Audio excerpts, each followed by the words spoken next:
Hey everyone, David Chen here. In the history of cinema, there have been numerous examples of twin movies. Movies that came out at the same time that were about the same thing.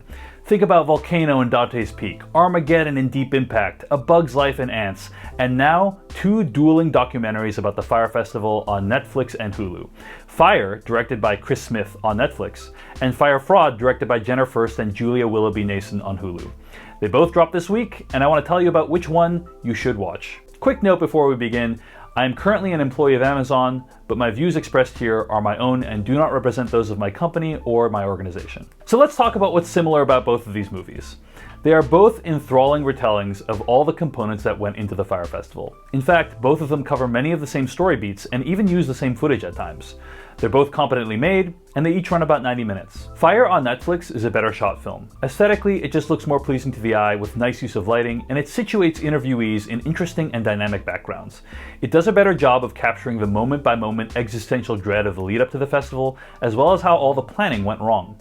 Also, in my opinion, the quality of the B-roll and footage they got is more compelling, and some of it is extremely damning. There are moments in Netflix's Fyre that are going to be talked about and memified for years to come. Fyre Fraud on Hulu, on the other hand, tries to cast its net much wider and assesses the culture of influences in social media that led to something like Fyre Festival even taking place.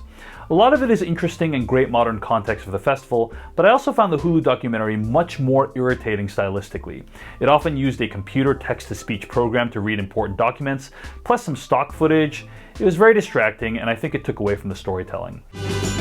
All actions taken by Jerry Media were done at the direction of the Fyre Festival, like the ticket holders, who were also misled. But both documentaries are competent overall, and they're almost complementary in how they illuminate the facts behind this incident. They also each have some pretty serious ethical issues. The Hulu documentary has an interview with serial entrepreneur and scam artist Billy McFarland, the man who created the Fyre Festival. It doesn't hold back on portraying McFarland as a scam artist. It delves deep into his other businesses and does a good job of explaining not only the depth of his deception, but also the societal circumstances that would allow him to pull off a fraud of this scale.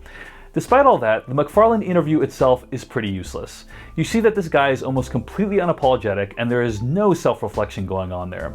If you want the interview as a way to confirm that his lying is indeed pathological, then the Hulu documentary will deliver that.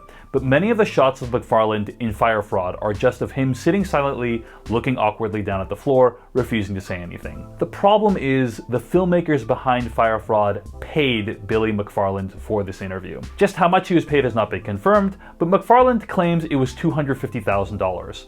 The filmmakers have stated that it was much lower than that, but they have not stated what the actual number was. So when you're watching the Hulu documentary, you are, in some small way, helping to enrich the guy who put on the Fyre Festival. And that feels pretty gross. What's clear from these movies is that there was massive human cost to the Fyre Festival beyond just a bunch of millennials having a bad camping weekend. Investors were defrauded, but the most heartbreaking thing is all the people who worked on the festival itself. Locals who spent time building the tents, as well as those who worked on the festival that tried to salvage the situation, many of whom were not paid.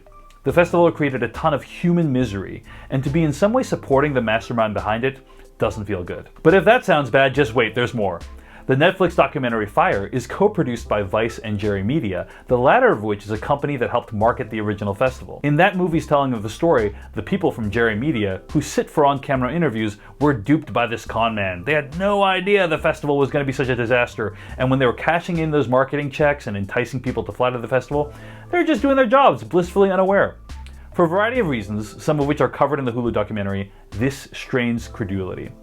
More galling is the fact that at no point during the course of the entire documentary prior to the credits is it even disclosed that the subjects of this documentary are producers on the film.